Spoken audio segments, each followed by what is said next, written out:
কয়েকদিন এই ৩-৪ দিন আগে ঢাকায় অত্যন্ত অন্যায়, অত্যন্ত দুঃখজনক একটি হৃদয় বিদারক একটি ঘটনা ঘটছে।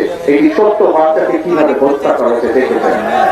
বাংলাদেশের জনগণ যেহেতু বিএনপিকে ভোট দিয়ে সরকার গঠন করতে ক্ষমতা দিয়েছে, সেই জন্যই তাদের জ্বালা হচ্ছে এবং এই জ্বালার কারণেই তারা এইসব কর্মকাণ্ড করছে।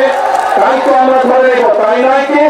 এখন ভাই চলতে গেলে বিভিন্ন কয়েকদিন আগে আপনার কয়েকদিন এই ৩-৪ দিন আগে ঢাকায় অত্যন্ত অন্যায়, অত্যন্ত দুঃখজনক একটি হৃদয় বিদারক একটি ঘটনা ঘটছে। এই ছোট্ট বাচ্চাকে কিভাবে হত্যা করা হয়েছে দেখেছেন। এখন আমরা প্রথম থেকে বলে এসেছি যে আইনের দৃষ্টিতে কোন ব্যক্তি যদি অপরাধ করে তার শাস্তি পেতে হবে। আইনের শাসন আমরা প্রতিষ্ঠিত করতে চাই। কিন্তু প্রিয় ভাই বোনেরা, আপনি যখন কোনো কাজ করেন, সেটি আপনার নিজের কাজ হোক, কৃষি কাজ হোক, সেটি যে কোনো কাজ হোক না কেন, সংসারের কাজ হোক, একটা নিয়ম কারণ আছে না? যে কোনো কাজ করতে তো কাজের একটা নিয়ম কারণ আছে। এই নিয়ম কারণটাকে মেনে নিয়ে তো কাজটা করতে হয়, তাই নয় কি? আপনি যদি হাঁস করেন, গরু করেন, ছাগল করেন, ধান চাষ করেন, সবজি শাকসবজি চাষ করেন, তারপরেও তো নিয়ম আছে। কখন আপনি বীজ বুনবেন, কখন আপনি পানি দিবেন, কখন আপনি সার দিবেন, নিয়ম কারণ আছে না?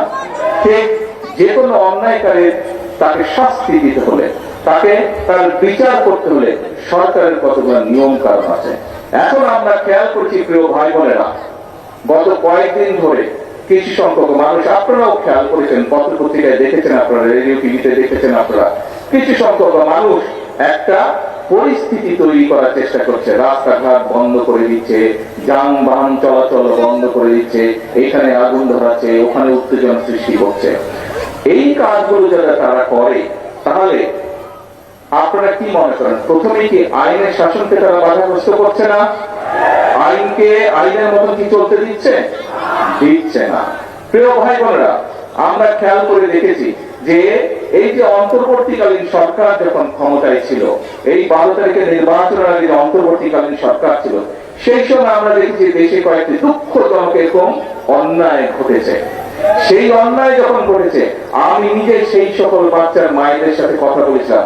আমাদের দলের আইনজীবী, আমাদের দলের চিকিৎসকরা গিয়ে সেই চিকিৎসা দিয়েছে, আইনজীবীরা গিয়ে সেই আইনি সহায়তা করেছিল। কিন্তু তখন আজকে যেই সকল ব্যক্তিরা হইচই করছে, রাস্তা অবরোধ করছে, বড় বড় কথা হচ্ছে, সেদিন কিন্তু তাদেরকে আমরা মাঠে দেখিনি। সেদিন কিন্তু তাদেরকে আমরা দেখিনি যে তারা অবরোধ করেছে।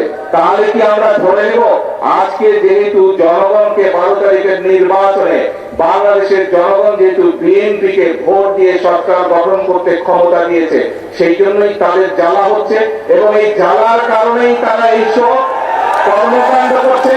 তাই তো আমরা